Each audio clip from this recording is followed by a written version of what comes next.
Bismillahirrahmanirrahim. Assalamualaikum warahmatullahi wabarakatuh.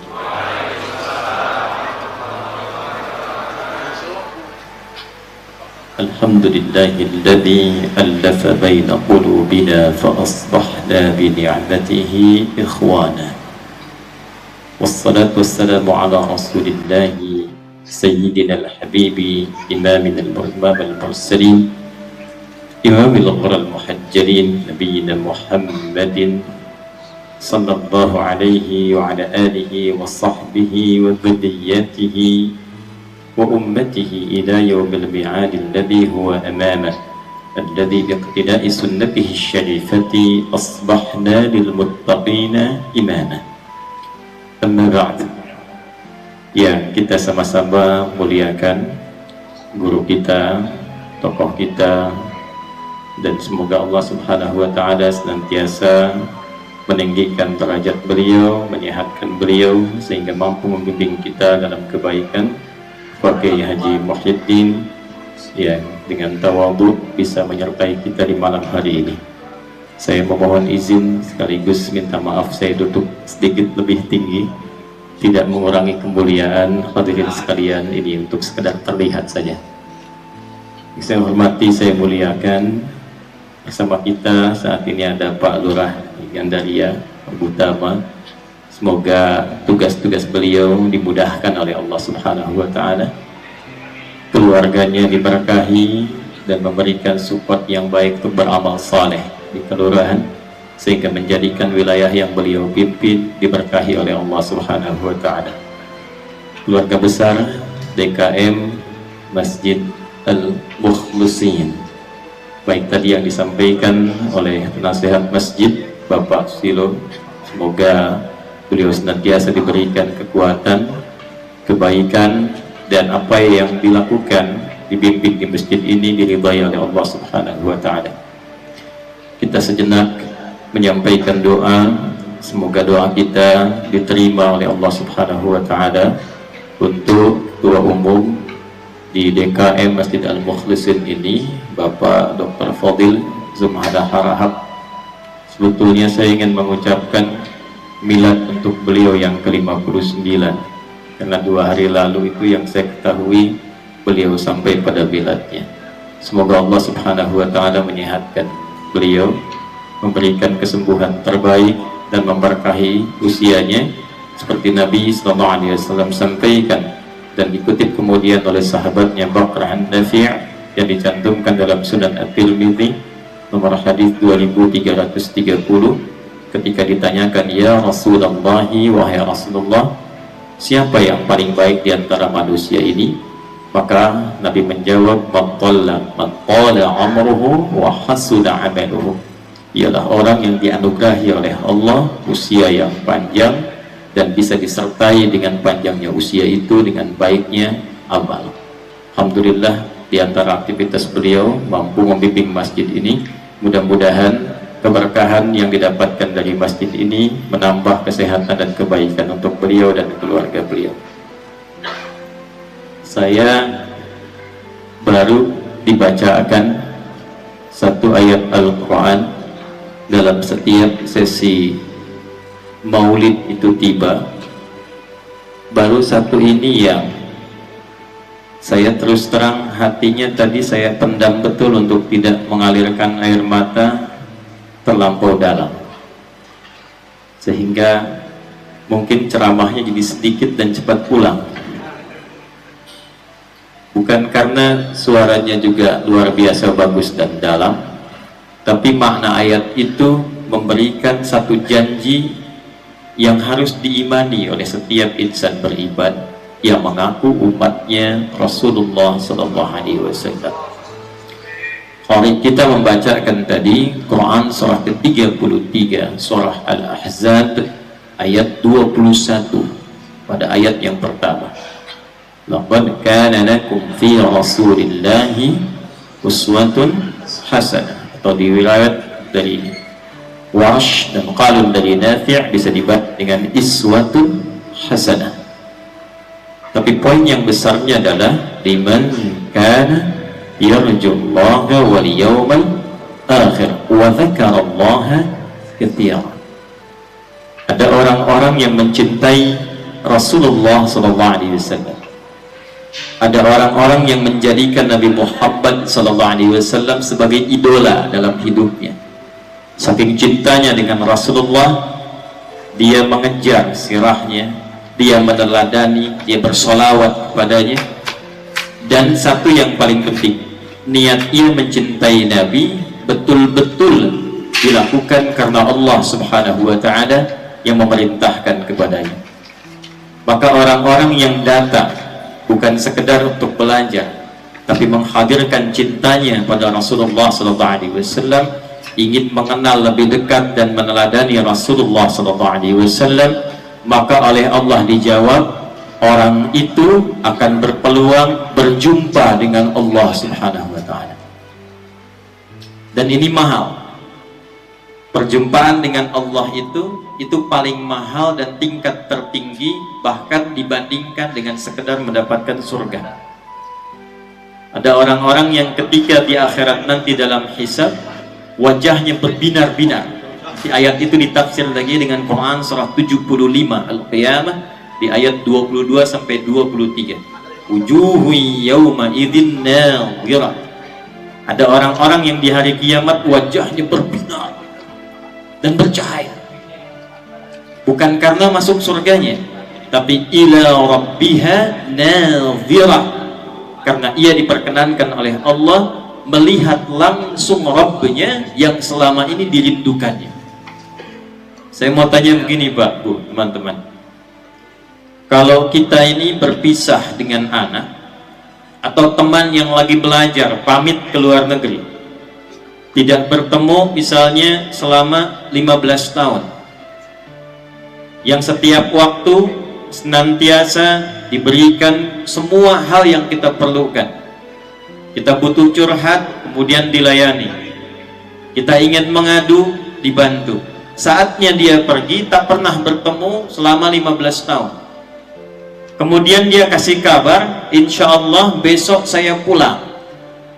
Pesawat landing di Soekarno-Hatta jam 9 pagi. Kira-kira saya mau tanya, kalau diberi kabar pesawat landing jam 9, datang ke bandara jam berapa? Jam 7, jam 6, jam 5, nginep. Karena apa? Kangen, rindu. Ada yang menyampaikan kepada kita usia 4 bulan dalam kandungan sebelum dilahirkan, yang kita tidak pernah lihat, kita tidak pernah menatap langsung, tapi kita berkomitmen dalam usia kandungan 4 bulan ketika roh mulai ditiupkan. Quran surah ke-7 ayat 172, ya, wa idh akhadha rabbuka min bani adama min zuhurihim dzurriyyatahum wa ashhadahum ala anfusihim alastu bi rabbikum qalu bala syahidna. Makanya usia 4 bulan kita sering berdoa minta sama Allah itu. Saat roh ditiupkan, itu ditafsir nanti dalam salah satu hadis yang dipopulerkan oleh Al-Imam An-Nawawi pada hadis nomor keempat tuh di Al-Arba'in yang 42 hadis itu. Ya. Begitu ditiupkan kata Allah, apakah engkau mau berkomitmen menjadikan aku sebagai Rabb, Tuhan yang merawatmu, memberikan semua kebutuhan, memaafkan kalau salah, mengampuni kalau berdosa, kalau sakit aku yang sembuhkan, semua kebutuhan aku yang cukupkan. Maka kita katakan bala, ya Allah, tanpa fikir. Kalau bala itu ya tanpa fikir. Syahidna, kami bersyahadat. Tapi dari sejak kita lahir oksigen gratis, kasih sayang diberikan, rizki dicukupkan, kenyamanan didapatkan. Belum pernah kita lihat pada anak, pada kawan saja yang berpisah kita beberapa tahun, kita punya kerinduan yang tinggi. Kenapa tidak ada yang merindukan bertemu Rabbnya ketika kembali pada Allah Subhanahu wa Ta'ala? Saya saat jenguk Ustaz Arifin Ilham, Allah yarham, itu di rumah sakit, itu begitu saya datang, tatap saya, pegang erat tangan saya, lalu mengatakan, Ustaz, saya sudah rindu. Masya Allah.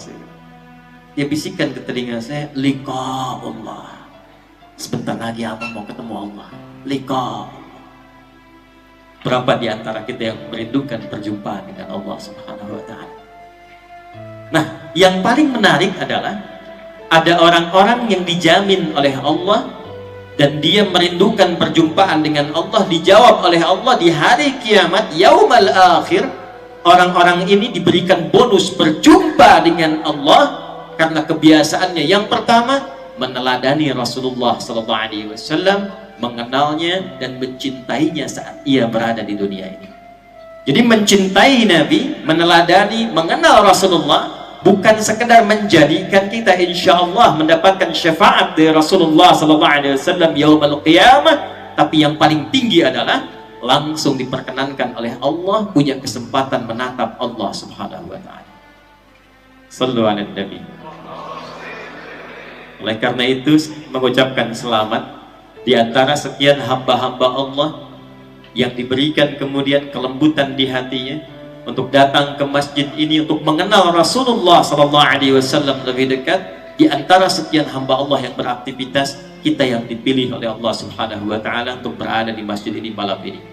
Mudah-mudahan malam ini kita berjumpa berjamaah, besok lusa kita kembali kepada Allah berjamaah. Wasiqal ladzina taqaw rabbahum ilal jannati zumara. Ada orang-orang yang masuk surganya berbondong-bondong berjamaah. Ketika hisab Allah katakan langsung masuk secara berjamaah.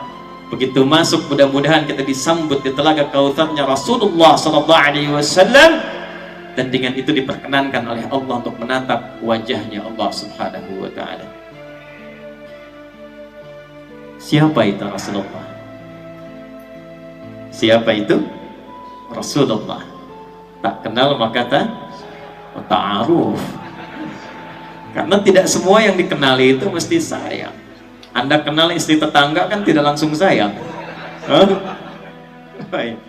Tak kenal maka ta'aruf, kita kenali. Jangan-jangan selama ini kita mengatakan Nabi saya Muhammad, Rasulullah Sayyidina Muhammad SAW, tapi tidak kenal siapa beliau itu. Karena tidak kenal itulah kemudian fungsi ayat ini hanya sekedar menjadi bacaan. Hikmahnya tidak dipraktekkan dalam kehidupan.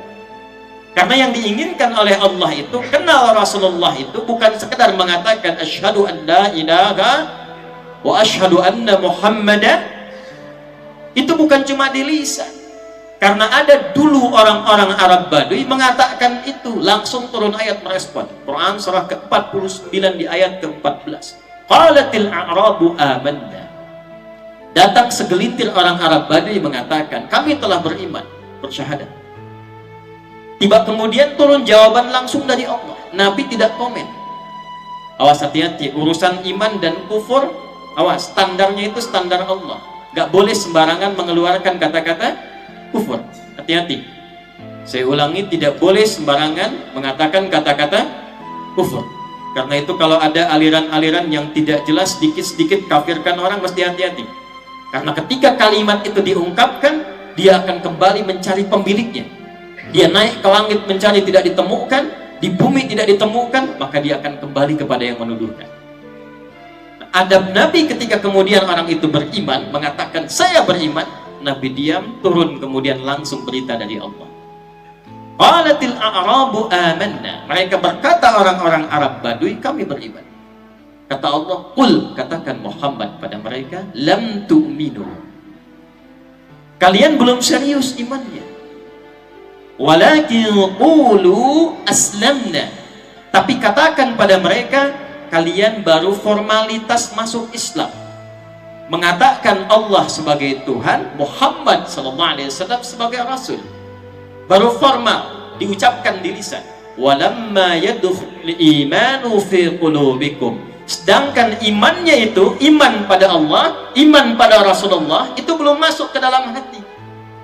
Sebab kalau di lisan dengan di hati itu beda. masuk ke lisan, dikeluarkan di lisan, dengan masuk ke dalam hati, itu berbeda. Sesuatu yang sudah masuk ke dalam hati, maka akan ada pembuktian melalui bagian seluruh tubuhnya. Contoh, kalau sedang bahagia itu, bahagia nih, senang.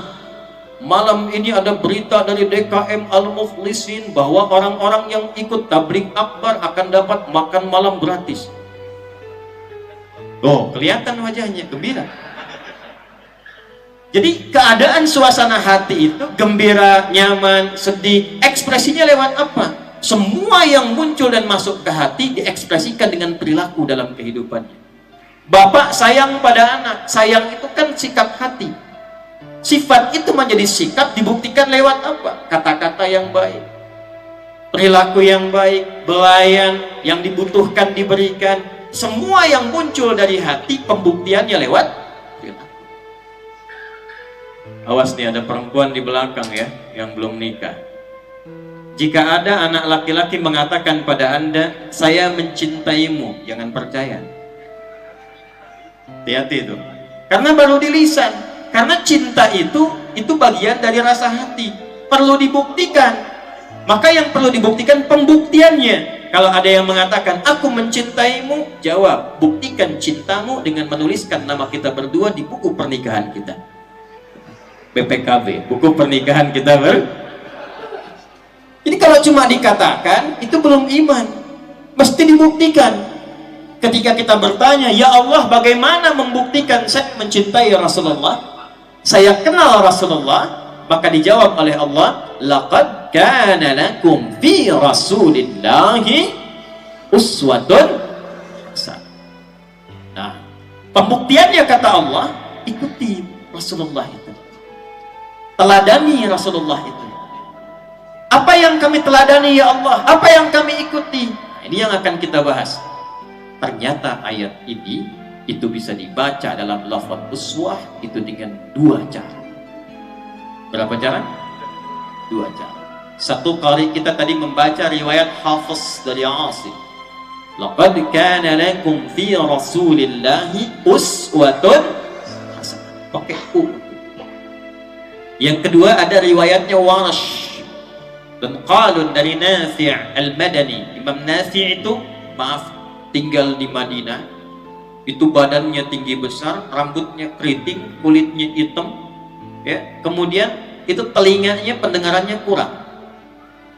Tapi beliau seorang ahli Al-Quran yang tahu kesalahan orang baca Quran hanya melihat gerakan bibirnya saja.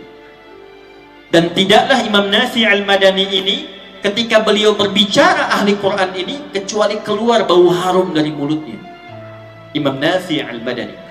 Maka riwayat kedua yang dipopulerkan oleh Imam Nafi' itu berbunyi laqad kana lakum fi Rasulillahi iswatun hasanah. Jadi ada uswah, ada iswah. Apa bedanya? Ini saya tunjukkan sebentar ya. Tapi saya mohon maaf, saya tidak bermaksud menggurui. Ini cuma menyampaikan kembali guru-guru kami yang telah mengajarkan. Semoga Allah berkahi guru-guru kita insyaallah ya. Ini saya tunjukkan sedikit saja nih ya supaya kelihatan. Ini belakang kelihatan kan? Ini aja yang depan belum, sana udah kelihatan tuh. Ini Pak Kiai luar biasa nih, berkah masjid ini. Belum saya tulis udah kelihatan tuh ya, belakang. Ini saya tulis begini nih ya, hamzah, sin, waw, ta. Ini uswah di atas, ini iswah di atas. Pertama, ada qudwah, ada uswah. Itu beda. Kalau qudwah, pernah dengar qudwah hasanah? Nah, qudwah itu artinya bisa diteladani, sosok teladan, tapi belum tentu dengan meneladaninya kita otomatis menjadi teladan, belum tentu. Itu qudwah namanya. Tapi kalau kita meneladani satu sosok dan setelah itu kita pun menjadi teladan, itu berubah namanya dari qudwah menjadi uswah. Langsung ditetapkan oleh Allah semua yang melekat pada sosok Sayyidina Muhammad SAW semua yang melekat pada beliau itu dengan sifat kerasulannya, teladani kata Allah, karena beliau ditetapkan sebagai sosok teladan. Dan ketika itu diteladani, yang meneladani seketika akan menjadi teladan di setiap apapun yang dia lalui, apapun itu, dan di setiap masa. Umar itu sebelum meneladani Nabi bukan siapa-siapa. Kenal Umar bin Khattab? Dia bilang kenal. Tapi ini masih agak mendingan. Saya di Bangkalis ada yang kenal Firaun. Kenal Firaun, kenal. Hampir saya pulang tuh.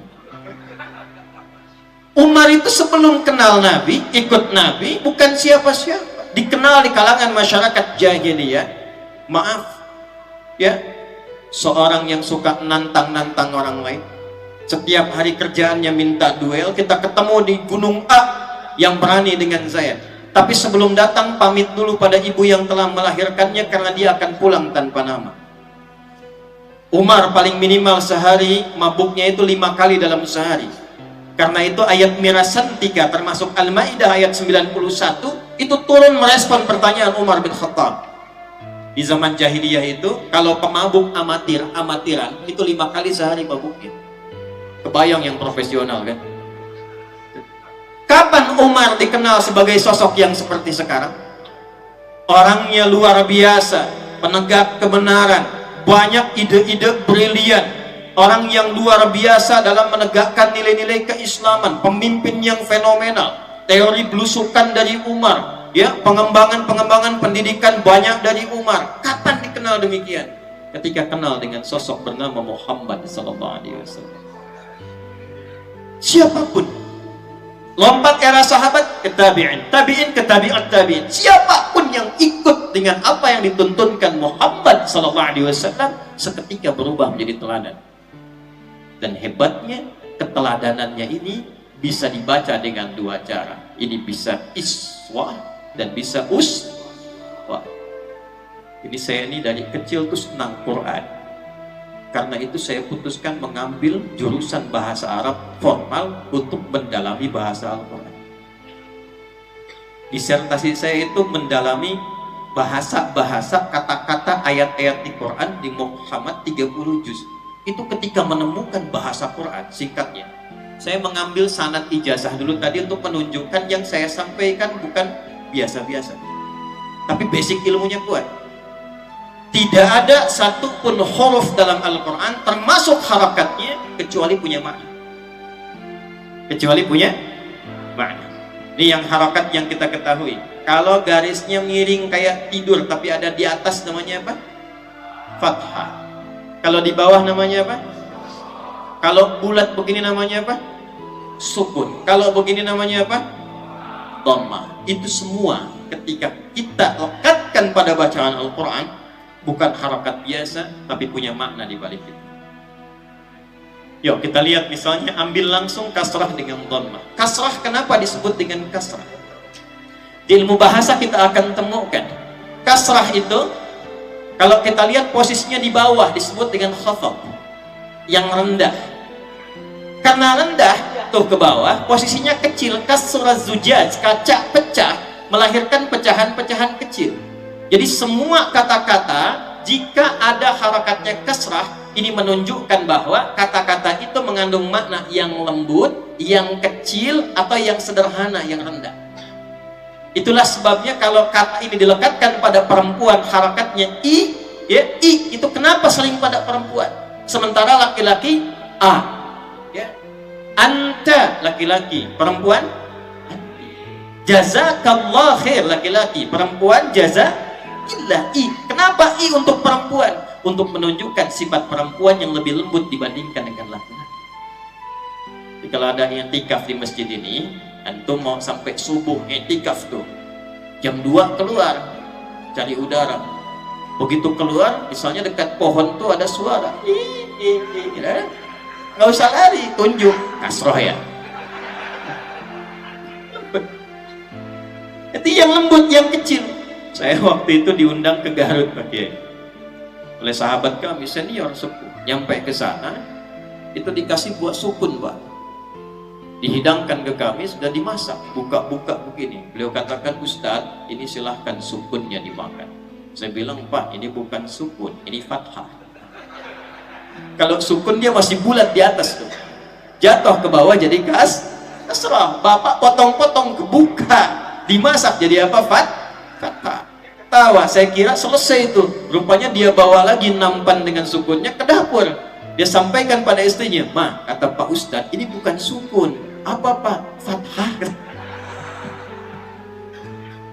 Jadi kalau disebutkan kasrah, ini menunjuk yang kecil-kecil, yang sederhana. Kalau disebutkan dhammah, in dhamma yang dhammu, dhamma indimam, ya, dan alamatnya tinggi rafa, ini menunjukkan yang tinggi-tinggi yang terkumpul banyak. Dhammah itu yang terkumpul. Jadi Allah ingin memberikan kesan begini pada sosok Muhammad sallallahu alaihi wasallam. Jangankan yang tinggi-tinggi yang banyak bisa diteladani, yang kecil-kecilnya pun jadi teladan. Yang kecil-kecilnya. Jadi semua yang melekat pada sosok Muhammad sallallahu alaihi wasallam, semuanya, dari namanya, dari tumbuhnya, dari lahirnya, berkembangnya, sampai semua aktivitasnya, senyumnya, jalannya, nengoknya, bicaranya, sampai dengan wafatnya, sampai dengan doanya, bahkan keluhannya, itu ditetapkan oleh Allah. Kalau diikuti, jadi teladan kita dalam kehidupan. Karena itu kita akan mulai pelan-pelan dari mana kita mengenal Rasulullah sehingga bisa mengikuti keteladanan yang melekat pada beliau. Kita ambil yang kecil-kecilnya dulu. Kalau level besar agak tinggi, tapi nanti saya berikan satu contoh untuk dipraktekkan malam ini insya Allah.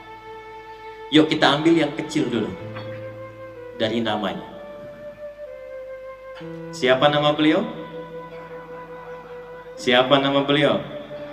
Yang kencang, katanya cinta pada Rasulullah, nggak kenal namanya. Siapa namanya? Kita tanya pada Rasulullah, siapa nama baginda ya Rasulullah? Nanti kita balikkan kemudian dari nama ini berapa yang Allah kemudian abadikan dalam Al-Quran. Buka di Al-Bukhari nomor hadis 1532, 532. Kita lihat bagaimana Nabi SAW memperkenalkan nama beliau. Ana, kata beliau, qala Rasulullah SAW, saya lebih cepat langsung lompat ke bagian tertingginya. Ana Muhammadun wa Ahmad wa ana al-mahi alladhi yamhu biyyal kufra wa ana al-hashir alladhi yuhsyarun nasu ala qadami wa ana al-aqib. Diperkenalkan oleh Rasulullah 5 nama yang melekat pada beliau. Ada berapa nama? Catat nih ya, mungkin ini informasi baru untuk kita. Ini langsung dari nabinya. Ana Muhammad, 1. 2 Ahmad. 3 Al-Mahi. 4 Al-Hashir. Dan kelima Al-Aqib. Ada berapa? 5. Nah, sekarang kita urutkan baik-baik dan kita lihat. Semua nama yang disebutkan Rasulullah ini, dan nanti dari 5 ini 2 yang diabadikan dalam Al-Quran, dan dari 2 nama ini terdapatlah pancaran rukun Islam. Nanti dari 5 yang 2 diabadikan dalam Al-Quran, yaitu 2 nama pertama Muhammad disebutkan 4 kali dalam Al-Quran. Surah ketiga Ali Imran ayat 144, surah ke-33 Al-Ahzab ayat ke-40, kemudian ditemukan di Quran surah ke-47 Muhammad dengan namanya sallallahu alaihi wasallam di ayat yang kedua, dan yang keempat Quran surah ke-48 di ayat ke-29. 4 kali disebutkan dalam Al-Quran kata Muhammad. Dan Ahmad sekali disebutkan dalam Al-Quran. Quran surah 61 As-Saff di ayat yang ke-6. 4 kali Muhammad, 1 kali Ahmad. 4 tambah 1 berapa? 5. Dan jarang orang mengkaji kenapa di ayat ini disebutkan Muhammad, di ayat itu disebutkan Ahmad. Kenapa Ahmad cuma sekali, Muhammad 4 kali? Dan nanti kita akan lihat rahasia. Tapi sebelum kita ke sana, kita akan urutkan dulu semua nama yang melekat pada Rasulullah SAW. Itu 5-5-nya semuanya nama sifat. dan tidak ada nama zat. Apa bedanya Ustaz nama zat dengan nama sifat? Kalau nama zat itu nama yang dilekatkan pada diri untuk membedakan satu sosok dengan yang lainnya. Adi yang ini, Asep yang lain, Pak Asep yang nengok Pak Asep, Pak Adi yang nengok Pak Adi. Adi dan Asep itu nama diri yang diberikan pada sosok untuk membedakan ini Adi, ini Asep. Tapi kalau kita katakan Pak Asep yang jujur, Pak Asep yang penyabar, Pak Asep yang tawadhu, maka jujur, sabar, tawadhu itu namanya nama sifat. Jelas? Semakin ditambahkan sifat baiknya, semakin mulia nama dirinya. Dan hebatnya, nama zat bisa hilang dengan wafat zatnya, tapi nama sifat gak akan pernah hilang. Asepnya boleh meninggal, tapi kan jujurnya tidak wafat. Pernah mendengar begini, ada pengumuman telah meninggal dunia, jujur. Telah wafat, sabar. Tidak pernah kita temukan. Sifat itu akan terus abadi melampaui zamannya, sekalipun zatnya sudah tidak ada dalam kehidupan. Itulah yang melekat pertama kali yang Allah berikan pada Rasul mulia ini, dibedakan semua namanya dari nabi-nabi sebelumnya dengan nama sifat. Jika Anda bedakan dengan nabi-nabi sebelumnya sampai ke Adam alaihissalam, makanya komentar Nabi, ana al-aqib, saya penutup semua nabi dari Adam sampai ke beliau, dan punya keistimewaan semua nama yang melekat pada beliau sifat. Silakan urutkan sampai ke atas.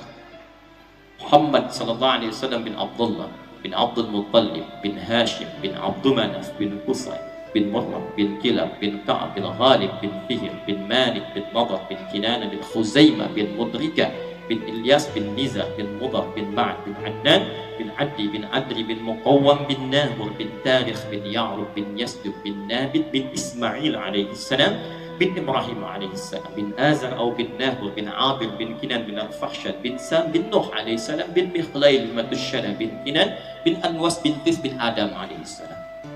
Coba ulangi. Ana al-aqib, kata Rasulullah, saya al-khatim, saya penutup. Cuma bedanya nama saya dengan nabi sebelumnya, semua nabi sebelumnya itu rata-rata namanya nama zat. Kalaupun ada sifat satu dua, tapi Rasulullah yang istimewa ini, wa innaka la'ala khuluqin 'azim, ya, yang kesaksian langsung dari Allah, akhlaknya begitu agung dan tinggi, saking tingginya semua nama yang melekat pada beliau bisa diteladani karena sifat, bukan zat. Sifat bukan zat. Itu yang paling utama satu.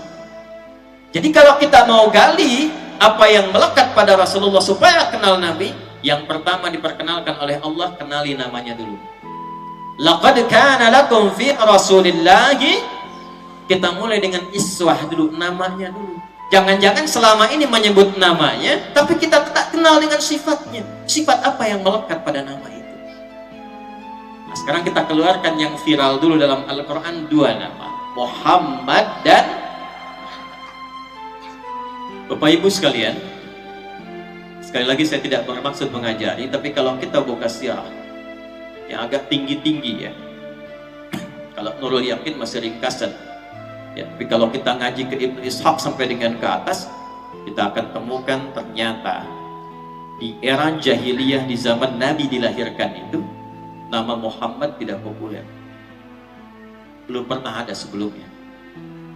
Saya ulang ya, nama Muhammad itu belum pernah ada sebelumnya di kalangan masyarakat jahiliyah, baik di suku Quraisy ataupun suku-suku yang lain. Usama banyak, Zaid banyak, Muhammad tidak ada. Kapan nama itu muncul dan bagaimana seorang Abdul Muttalib, kakek Nabi sallallahu alaihi wasallam, memberikan nama khusus untuk cucunya, diberi nama dengan Muhammad. Di tahun-tahun sebelum kelahiran Rasulullah sallallahu alaihi wasallam, sebelum maulidnya terjadi, Abdul Muttalib kakeknya Nabi, kita pamitkan beliau tadi pamit pada kami. Kita doakan beliau Kiai Muhyiddin disehatkan oleh Allah, diberkahi aktivitasnya. Masya Allah. Beliau ada pertemuan juga dengan para habaib ya. Mudah-mudahan habaib-habaib juga disehatkan oleh Allah Subhanahu wa taala dan dirukunkan kita semua untuk mendapatkan percikan kemuliaan Rasulullah sallallahu alaihi wasallam. Abdul Muttalib itu melakukan perjalanan karena orang-orang dulu itu punya kebiasaan untuk merantau dalam dagang. Kalau tidak ke Syam, sekarang ada 4 negara di Syam itu, wilayahnya 4 negara sekarang. Libanon, Yordania, Syria, dan Palestina yang lagi kita banyakin doanya tuh. Atau ke Yaman. Nanti kebiasaan ini diabadikan di Quran surah Quraisy, di ilafi Quraisy, ilafihim rihlatash syita'i was syita wasa itu kemana jalannya? Kalau bukan ke Yaman, ke Syam.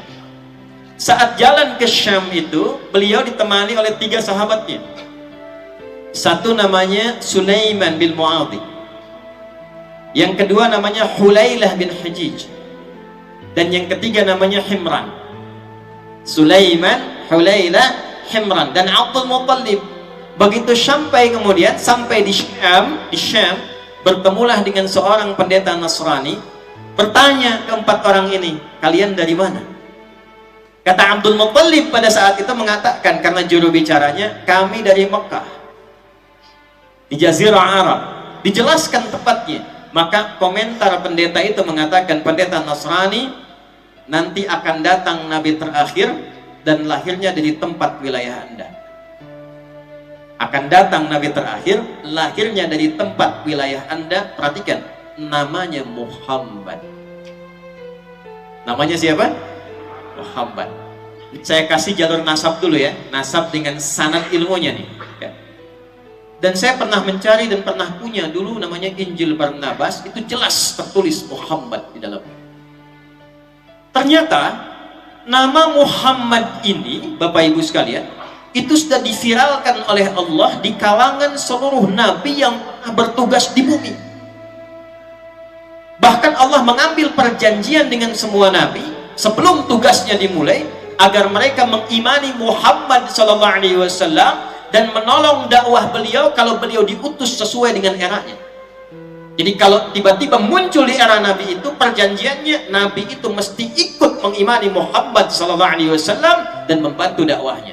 Itu nanti bisa dilihat di surah ketiga Ali Imran di ayat 81. Kita pakai Quran sama hadis saja nih. Lihat ayatnya.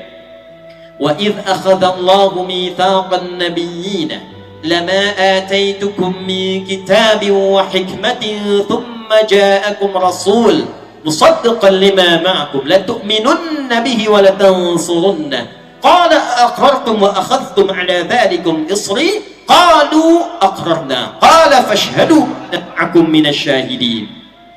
Paham? Tidak. Wa idh akhadallahu mitsaqan nabiyyin, dan ingatlah, pahamilah, pelajarilah, ketahuilah ketika Allah mengambil komitmen dengan semua nabi yang bertugas di bumi. Ingat, ada al-anbiya, ada nabiyyin, itu beda. Kalau al-anbiya itu beberapa nabi, tapi tidak semua nabi. Ada surah ke-21 namanya surah apa? Al-Anbiya. Tadi yang ayat kedua yang dibacakan. Wa ma arsalnaka illa rahmatan lil alamin. Di Al-Anbiya. Kenapa disebut Al-Anbiya? Karena di surah itu ada beberapa nabi dikisahkan, tapi tidak semua nabi. Tapi kalau kita ingin merubah menjadi bentuk semua nabi tanpa kecuali, kalimatnya berubah dari anbiya menjadi nabiyyin.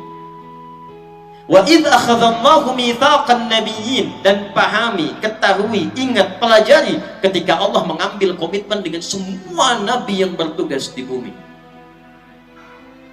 Lama ataitukum min kitabi wa hikmah, ketika aku, kata Allah, akan menugaskan engkau jadi nabi, aku berikan buku petunjuk, pedoman kitab, dan dijelaskan lewat hikmah.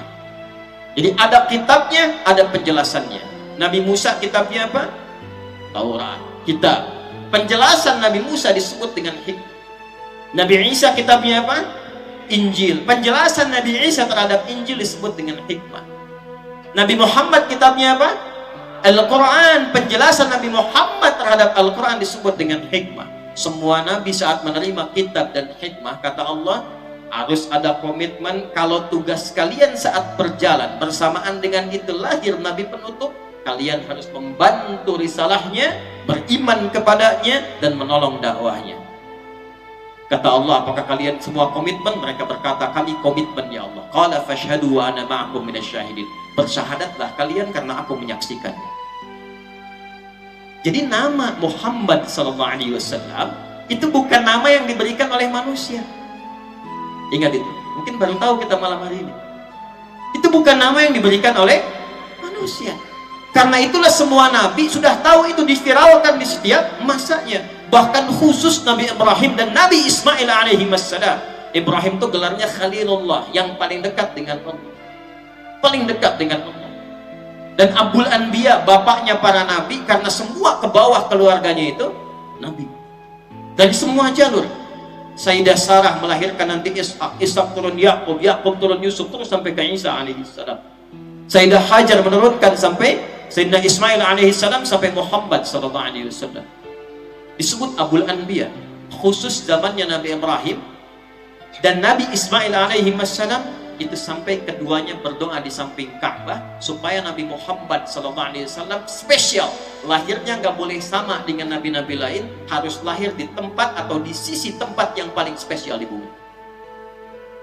Apa tempat yang paling istimewa di bumi? Ka'bah. Ya, dari mana tahu ini? Quran surah ketiga Ali Imran ayat 96 sampai 97. Inna awwala baitin wudi'a lin-nas.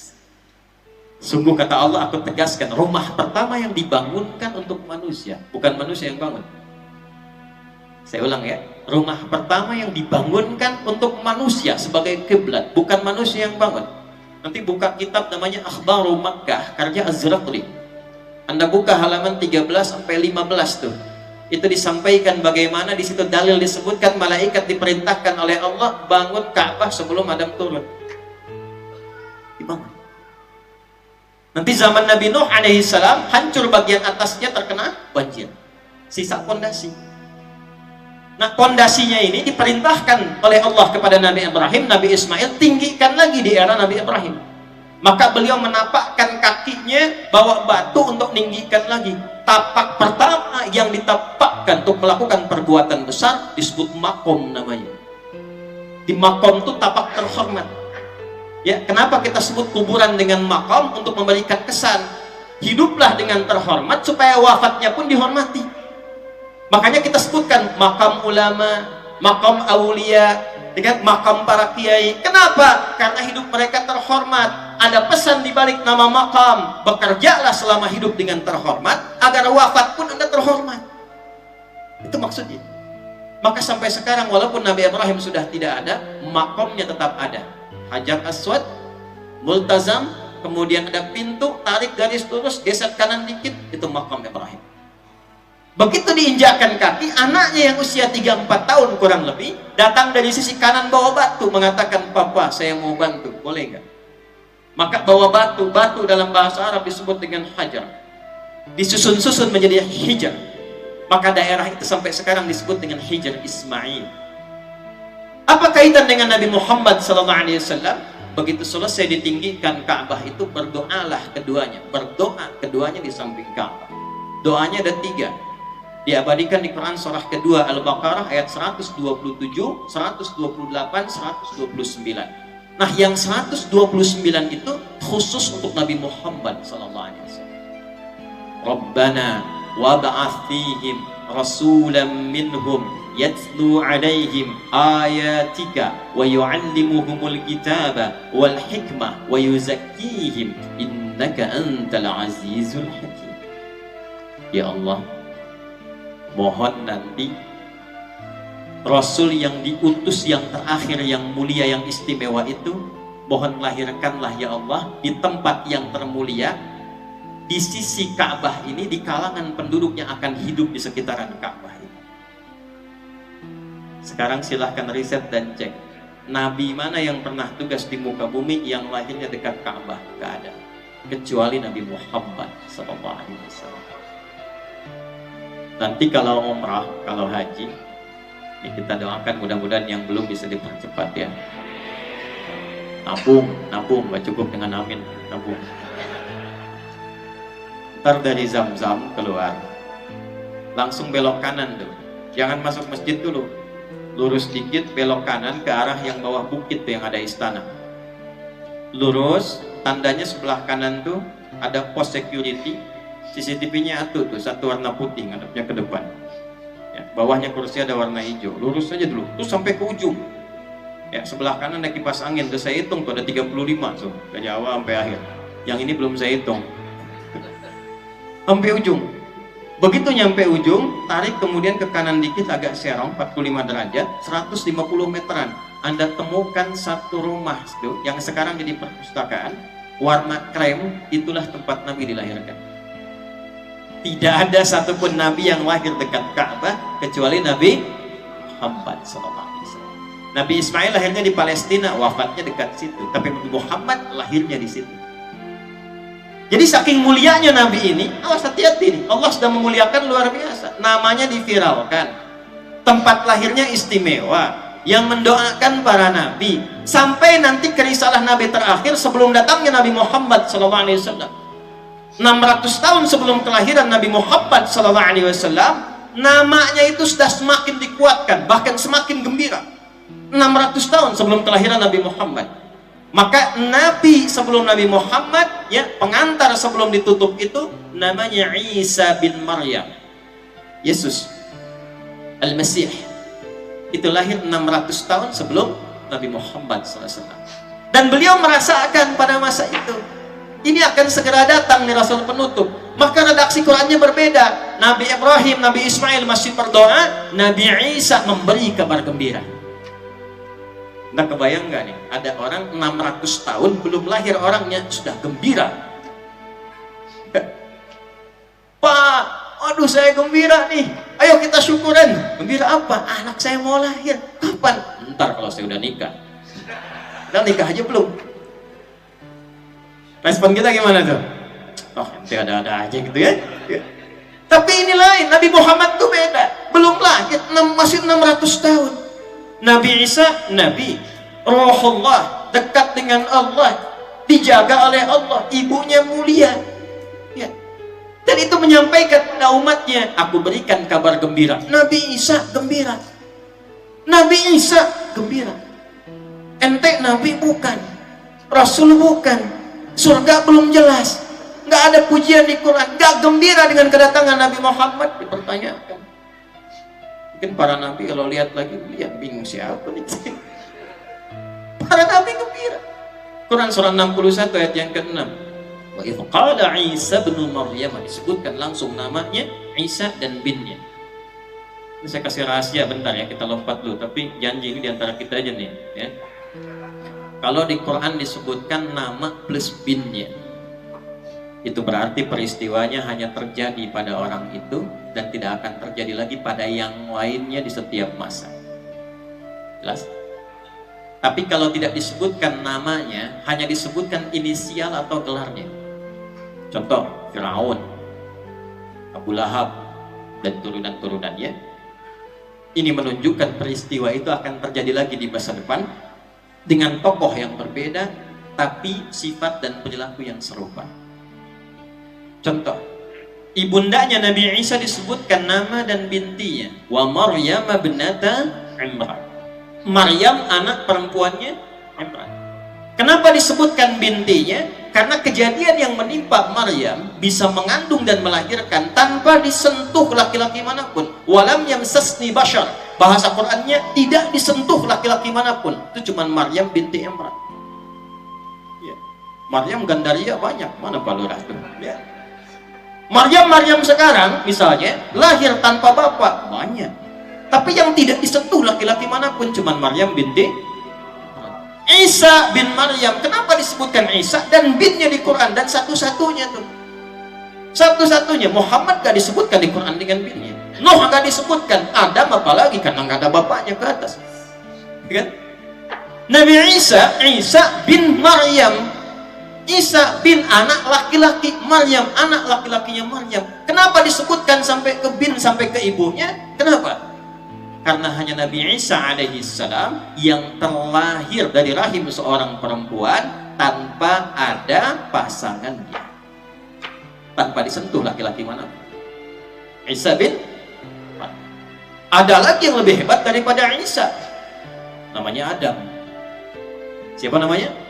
Adam. Jadi Allah itu menciptakan manusia dengan semua keadaan, 4 keadaan semua. 1, yang tanpa ibu tanpa bapak, Adam. Jelas? Yang kedua, ada bapak tanpa ibu, belum tahu kan? Ada bapak tanpa ibu. Siapa? Hah? Hawa. Karena Hawa itu diambil dari tulang sulbinya siapa? Adam. Dari laki-laki tanpa perempuan. Sekarang ada perempuannya, laki-lakinya nggak ada. Siapa? Isa alaihissalam dari Maryam. Yang paling lengkap, ada bapaknya, ada ibunya, ada laki-lakinya, ada perempuannya. Siapa? Antum. Jadi untuk menunjukkan dari Allah gampang. Kalau aku mau, kun fayakun, jadi semua. Perkara mencipta itu semua jenisnya bagi Allah gampang. Jadi jangan salah menyimpulkan, oh ini karena nggak ada bapaknya ini istimewa, cuma ada ibunya, naik status dari Nabi jadi Tuhan misalnya. Ntar yang paling bingung, Adam statusnya apa tuh? Makanya di Quran langsung dikatakan oh jangan baca Quran sih. Sungguh penciptaan Isa itu, inna mathala Isa, sungguh penciptaan Isa itu kamathali Adam. Sama aja dengan Adam, cuma nanti bagian mana? 1, 2, 3, 4. Poinnya langsung, wa idh qala Isa bin Maryam, ketika Isa bin Maryam menyampaikan pada umatnya, inni rasulullahi ilaikum. Inni itu inna tambah ya mutakallim. Innanya aja kalau kita ngaji nahwu udah dalam banget tuh. Inna harfu nasbin wa tawkidin tansibul isma wa tarfa'ul khabara mabniyun 'alal fathi la mahalla lahu min abi. Paham? Tidak. Ya. Inna huruf nasab dan taukid, menancapkan kepada diri, jangan goyah, meyakinkan tanpa ragu. Kalau ditambah yang mutakallim artinya yang bicara tidak ragu sedikit pun, menancapkan pada hatinya. Kata Nabi Isa alaihissalam, inni rasulullahi ilaikum. Hei, saya tegaskan ya, saya saksikan pada diri saya tanpa ragu, saya adalah utusan Allah untuk kalian semua, pada umatnya. Musaddiqan lima baina yadayya minat Taurat. Saya meneruskan risalah Taurat yang sampai ke saya. Dari Nabi Musa terus nanti ada Daud, ada Sulaiman dan sebagainya, sampailah ke Nabi Isa. Di era Nabi Isa, risalahnya lanjut, karakternya disesuaikan dengan umatnya, diberi nama dengan Injil. Jelas? Belum selesai. Wa mubasysyirun bi rasuliyati min ba'di ismuhu Ahmad. Wa mubasysyiran, dan aku memberi kabar gembira. Nabi Isa gembira. Padahal 600 tahun sebelum kelahiran Nabi dikonfirmasi. Yang konfirmasi siapa? Al-Quran. Nah, jadi setiap orang Islam itu kalau mengaku beriman pasti gembira dengan kehadiran Nabi Muhammad SAW. Pasti gembira. Nah, nanti cara mengekspresikan kegembiraannya, maulidnya seperti apa? Gambarannya seperti apa? Maka yang pertama diisyaratkan oleh Al-Quran, kenali namanya. Kenapa Nabi Isa mempopulerkan nama yang kedua Ahmad, sedangkan di ayat lain Allah populerkan dengan 4 kali disebutkan dengan nama Muhammad. Sekarang kita kenali dulu nama yang pertama, Muhammad. Tadi saya katakan dari keterangan Nabi Isa ini beliau mempopulerkan, ini namanya nih Muhammad Ahmad. Lanjutlah itu pada murid-muridnya, menyebar di antara muridnya, terkonfirmasilah 600 tahun setelahnya kakeknya Nabi Muhammad, Abdul Muttalib. Kemudian jalan dengan 3 sahabatnya tadi, Sulaiman, Hulailah dengan Himran ke Syam, bertemu pendeta Nasrani tadi yang saya sebutkan di awal, maka mengkonfirmasi apa yang disampaikan Nabi Isa. Hei, di tempat kalian adalah seorang nabi, ya, akan lahir seorang nabi namanya Muhammad. Maka 4 orang ini berjanji kalau mereka dapat cucu, maka yang paling duluan di antara mereka cucu akan diberi nama dengan Muhammad. Ya. Yang duluan dapat cucu diberi nama dengan Muhammad. Qadarullah ketika pulang ternyata lahirlah dari Sayyidah Aminah anak laki-laki, cucunya Abdul Muttalib. Di antara 4 ini yang duluan dapat cucu Abdul Muttalib, maka diberi namalah dengan nama Muhammad. Muhammad. Nama itu belum familiar di lingkungan Quraisy pada masa itu. Gak ada yang tahu. Jadi nama Muhammad itu pemberian Allah. Jelas? Pemberian siapa? Allah. Apa artinya Muhammad? Sallu ala Nabi. Muhammad. Muhammad itu bentuk superlatif, sirah mubalaghah, mengandung makna yang paling lengkap yang asalnya dari kata Mahmud. Ini asalnya Mahmud nih, Mahmud. Ada Pak Mahmud di sini? Kalau ada orang namanya Mahmud, Mahmud itu satu sifat mulia yang bermakna sosial. Baik dari dalam diri keluar. Contoh, jujur tapi kurang sabar. Satu sifat saja, jujur tapi kurang sabar. Nah itu kalau diambil ke bahasa Arab namanya Mahmud. Jujur orangnya tapi kurang sabaran. Sabar misalnya kan, tapi kurang jujur. Satu sifat yang baik itu, kalau sifat itu dikumpulkan, semuanya disatukan dalam aspek sosial. Sosial itu hubungan sesama manusia dengan hewan, dengan tumbuhan, dengan alam. Karena itu disebut hablum minan bukan. Kalau nas itu dengan manusia saja.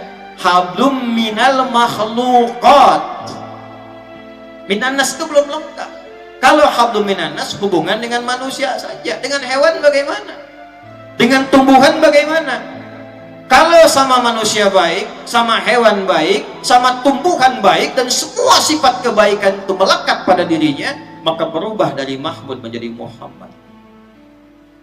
Kenapa beliau dinamakan dengan nama Muhammad sallallahu alaihi wasallam? Untuk menunjukkan sifat kasihnya yang sangat luar biasa.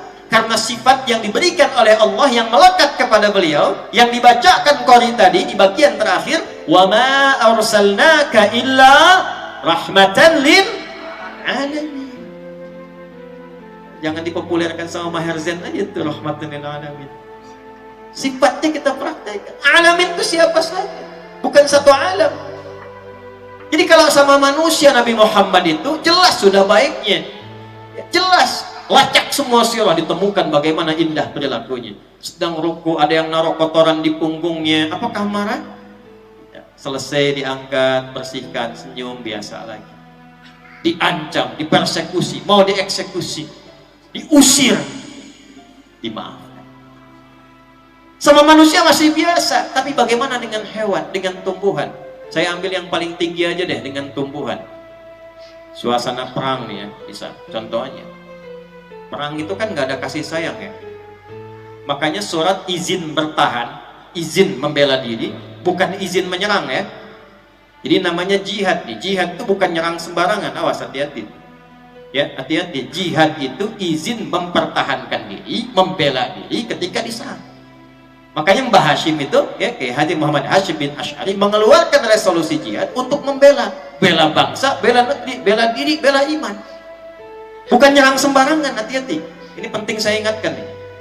Kalau ada pengajian-pengajian tertentu, ngajak-ngajak nyerang, lukai orang, hati-hati. Justru itu yang dilarang oleh Nabi. Dan Nabi pernah ingatkan di masa-masa lalu akan terjadi potensi itu. Di hadis Muslim nanti, kalau ngajinya dilengkapi. Ya, saya juga ini menghimbau dan bermohon pada Allah, semoga tidak pernah terjadi lagi tuh ya, yang demikian. Saya cukup tuh waktu kajian di Lampung yang bikin shock itu, bom di Jalan Tamrin. Tiba-tiba satu jamaah reaksi langsung angkat tangan. Ustaz, apakah bom di Jalan Tamrin termasuk jihad fisabilillah? Saya bilang, Mas, sependek pengetahuan saya, jihad fisabilillah itu jihad di jalan Allah, bukan di Jalan Tamrin. Tapi poinnya apa? Dalam konteks membela diri pun dalam suasana peperangan kan itu berkecamuk ya, luar biasa dahsyat dan nggak ada kasih sayang. Makanya ketika diizinkan membela diri dalam suasana di infansi itu, turunlah surah At-Taubah, bara'atum minallah. Turun tuh izinnya dari Allah, silahkan bela diri. Tapi itu satu-satunya surah dalam Al-Quran yang nggak ada Bismillahirrahmanirrahim, nggak dibuka dengan Bismillah. Yang lain semua pakai Bismillah. Cuma nanti akan diganti di An-Naml ayat 30. Wa innahu min Sulaimana wa innahu bismillahirrahman. Jadi lengkaplah 114 Bismillahirrahmanirrahim dalam Al-Quran. Cuma di At-Taubah nggak ada. Kenapa At-Taubah itu tidak dibuka dengan Bismillahirrahmanirrahim? Karena surah itu adalah surah izin untuk berjihad, membela diri dalam suasana peperangan. Sedangkan Rahman dan Rahim itu sifat sayang, sifat rahmat. Nggak ada orang perang pakai sayang. Izin nembak ya.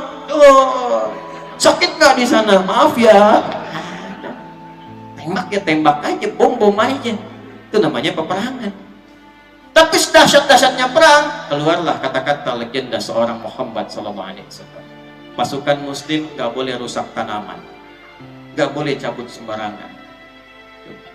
Kalau pada manusia udah biasa, yang perempuan jangan dilukai, yang bayi-bayi dijaga, yang tidak terlibat jangan kemudian dipersekusi. Makanya ditunjukkan tuh di Palestina sekarang tuh, cuman berita yang keluar hoax semua. Ya, bayi-bayi dibebaskan lagi, ibu dengan anaknya dirilis videonya, cuma kan yang nampak tuh yang tidak baik. Yang seperti itu biasa saat kita dijajah juga pada waktu itu beritanya begitu.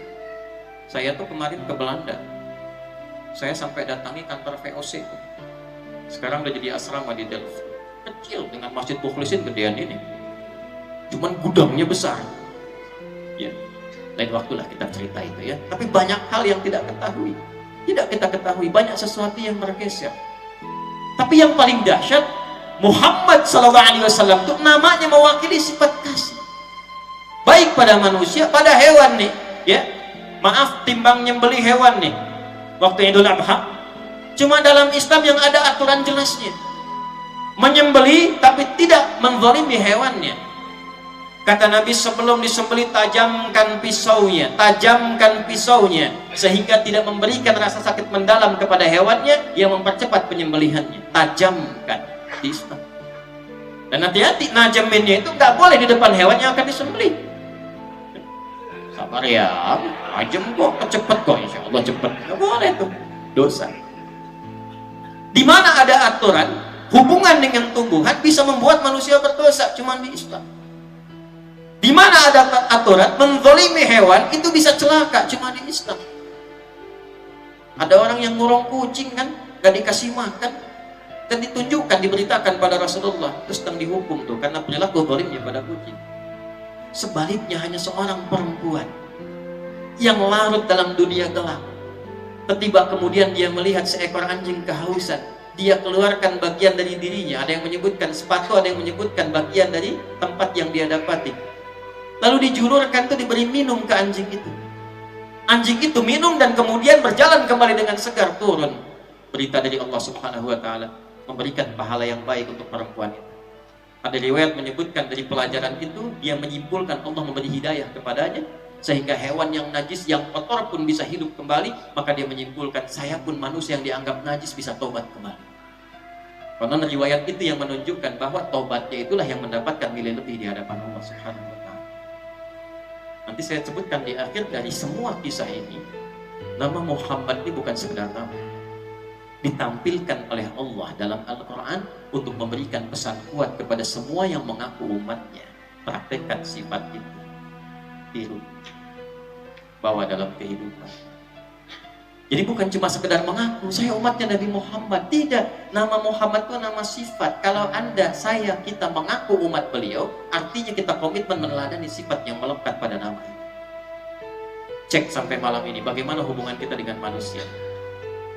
Aspek satu, jangan-jangan datang ke masjid dengan orang tuanya masih bermasalah. Ibunya menangis karena sebab anaknya belum minta maaf sampai hari ini. Hati-hati. Buka Al-Adabul Mufrad tuh, ya, karya Imam Al-Bukhari. Coba dilihat di bagian topik pertama tuh, kalau nggak salah nomor hadis 13 tuh, paling kanan sebelah bawah. Itu ada anak pengen hijrah, udah berangkat, temennya ngaduin, anak muda tuh, remaja, temennya ngadu ke Nabi, ya Rasulullah, si fulan berangkat tapi ibunya masih nangis, bapaknya juga nangis. Dipanggil anaknya oleh Nabi, irji', pulang kamu, bikin bapak ibumu tertawa seperti engkau telah membuatnya menangis. Jadi semua aspek itu diperhatikan. Kalau mengaku umat Nabi Muhammad SAW, cek hubungan dengan makhluk, dengan orang tua dengan anak, ya, dengan tetangga, dengan kerabat, dengan karyawan di kantor. Hubungan sesama muslim, hubungan sesama manusia, muslim dengan non muslim, muslim dengan muslim. Coba cek, saya ini agak bingung sebetulnya, heran saya. Tapi kalau ngaji lagi, saya baru paham apa yang disampaikan Nabi. Kok sekarang bisa ada yang mengaku sama-sama umatnya Nabi Muhammad, tapi saling mencela, saling merendahkan, dan dengan bangganya mengatakan, saya pengikut sunnah Nabi, saya pengikut Nabi Muhammad, saya umatnya Nabi Muhammad. Sejak kapan Nabi mengajarkan permusuhan? Sejak kapan Nabi mengajarkan celaan? Innamal mu'minuna ikhwah. Semua orang kalau sudah mengatakan beriman, bersaudara. Itu diperjelas lagi di Quran surah ketiga Ali Imran di ayat ke-103. Fa asbahtum bi ni'matihi ikhwana. Kalian mesti beda dengan jahiliyah, kata Allah. Kalau sudah beriman, jahiliyah itu dulu banyak musuhan.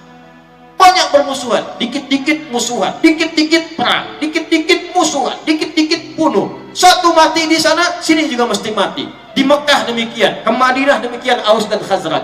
Ratusan tahun. Begitu beriman turun ayat. Wa'tasimu bihablillahi jami'an wa la wadhkuru ni'matallahi 'alaikum idh kuntum a'da'an fa'alafa baina qulubikum fa asbahtum bi ni'matihi ikhwan. Dulu sebelum kalian beriman, kalian banyak musuhan, mencela, menghina, merendahkan, menyakiti, persekusi sampai eksekusi. Itu belum beriman. Ketika kalian mengaku beriman, kata Allah, dipersaudarakanlah dengan iman itu. Fa asbahtum bi ni'matihi ikhwan. Dan ikhwan itu diambil dari kata ukhuwah, dari kata yang berarti satu hubungan seperti nasab, seperti saudara, seperti saudara sebapak. Memang kita itu saudara sebapak. Bapak kita yang tertinggi namanya Nabi Adam. Makanya di Quran disebutkan 7 kali Bani Adam, supaya 7 hari dalam sepekan itu kita merasa bersaudara tuh sesama anak Adam. Jadi kalau Anda mau mencela teman Anda, rasakan itu saudara Anda, apalagi beriman. Maaf Pak, maaf nih, Bapak punya saudara tuh, saudara sekandung. Ya, saudara sekandung, saudara sekandung, dihina oleh orang, dibela nggak? Dibela. Kalau dia sakit dibantu nggak? Dibantu. Kalau dia susah dibantu nggak? Dibantu. Kenapa? Saudara. Sepanjang sudah beriman, ini Allah yang sampaikan, hei umatnya Muhammad, hei yang kata yang Nabi Anda Muhammad, kalau sudah beriman Anda bersaudara. Dan menjadi tidak etis kalau sesama saudara itu saling merendahkan, saling mengganggu, saling mengecilkan, saling menuduh, bikin hoax. Nggak ada ceritanya. Makanya hubungan kita antar saudara itu selalu dibuka di Quran dengan iman. Dengan iman. Ini lisan nih, mulut nih. Apa fungsinya mulut? Bicara itu yang biasa, tapi kalau sudah beriman, itu lisannya dibuka dengan iman dulu. Coba ngajinya kita tamatin, kita hatamin tuh. Buka Quran 40, Quran surah 49 Al-Hujurat ayat 11. Ya ayyuhalladzina amanu, imannya dulu. Hei semua orang yang telah merasakan beriman. Kita perdalami dengan nahu nih. Ya harfun nida linida'il qarib wal mutawassit wal ba'id. Huruf panggilan memanggil yang dekat, yang menengah dan jauh. Disebutkan 361 kali dalam Al-Quran. Ayyuha disebutkan 150 kali dalam Al-Quran. Ayyunya munada, fungsinya menguatkan sebuah hukum. Haknya tanbih, mengingatkan hukum. Alladzina disebutkan 1080 kali dalam Al-Quran, mencakup semua tanpa kecuali, laki-laki, perempuan, besar, kecil, tua, muda. Hei semua tanpa kecuali, laki-laki, perempuan, besar, kecil, tua, muda, sepanjang kalian punya iman, dimanapun kalian berada, dekat, menengah ataupun jauh, aku ingatkan, kata Allah, aku kuatkan hukum ini. La yasrab qaumin qaum, jangan saling mencela. Kalau sudah merasa beriman, lisannya gunakan pada yang baik-baik. Turunlah petunjuk dari seorang Nabi Muhammad SAW. Gimana menggunakannya ya Rasulullah? Man kana yu'minu billahi wal yawmil akhir falyaqul khairan aw liyas. Yang merasa beriman pada Allah dan hari akhir dan yakin akan dihisab, Katakan mulutnya yang baik-baik kalau tak mampu dia. Coba cek sekarang. Ada nggak tuh sifat itu dipraktekkan dalam kehidupan? Timbang persoalan kunut aja satu dengan yang lainnya sampai nggak ke masjid. Padahal yang salah bukan kunutnya, yang salah kurang ilmunya. Ini pernah, kenapa saya sampaikan di sini? Insya Allah enggak ya, enggak beda. Insya Allah enggak di sini. Saya baru datang dari Timur Tengah tuh. Saya punya kebiasaan, saya ajak tuh kerabat saya, kita jalan-jalan. Saya mau safari, pengen lihat masjid-masjid sekitaran. Subuh tiba-tiba saya masuk tuh ke satu komplek. Saya bingung kenapa kok warga kompleknya pada keluar pindah masjid lain. Saya tanya, Bang, ini kenapa pada keluar? Kita belum tahu juga, kita sholat deh.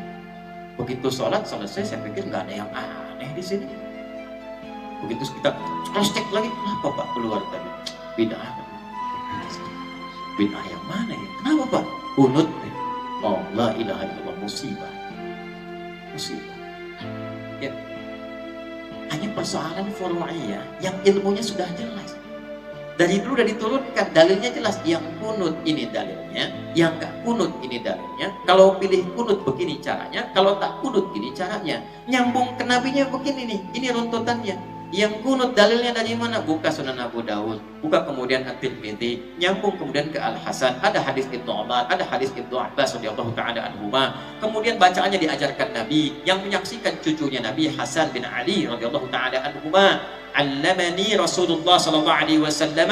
Nabi SAW telah mengajarkan kepadaku kalimatin, beberapa kalimat doa yang aku bacakan khususnya dalam witir, nanti dipakai sebagian dalam subuh. Ada yang praktekkan di maghrib, hadis Al-Bukhari-nya dipraktekkan nanti kemudian di Maliki, yang memilih versi sebelum ruku, bacaannya menggunakan sir. Imam Syafi'i menggunakan bacaannya dengan jahar, digunakannya kemudian ba'da ruku. Apa bacaannya? Allahumma hdini fi man hadait, wa afini fi man afait, wa tawallani fi man tawallait, wa barik li fi ma a'tait, wa qini syarra ma qadait, fa innaka taqdi wa la yuqda 'alaik, fa innahu la yadhillu man walait, wa la ya'izzu man 'adait, tabarakta rabbana wa ta'alait. Kalau berjamaah, Allahumma hdina fi man hadait, wa afina fi man afait, wa tawallana fi man tawallait, dan seterusnya sampai akhir.